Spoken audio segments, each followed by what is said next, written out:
জিহ্বা দিয়ে যে 18টি পাপ সংগঠিত হয়: কাউকে খারাপ উপনামে ডাকা বা ব্যঙ্গ করা,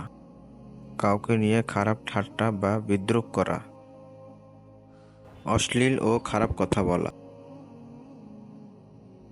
কাউকে গালি দেওয়া,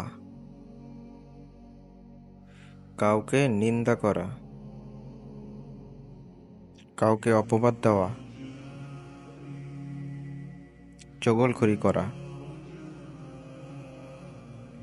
বিনা প্রয়োজনে গোপনীয়তা ফাঁস করে দেওয়া, মুনাফিকি করা বা দ্বিমুখী কথা বলা, বেহুদা অতিরিক্ত কথা বলা, বাতিল ও হারাম জিনিস নিয়ে আলোচনা করা, কারো গীবত করা, কাউকে অভিশাপ দেওয়া, কাউকে সম্মুখে প্রশংসা করা, মিথ্যা স্বপ্ন বলা, অনর্থক চিৎকার বা চেঁচামেচি করা, জিহ্বা দিয়ে হারাম বস্তুর স্বাদ নেওয়া বা গ্রহণ করা,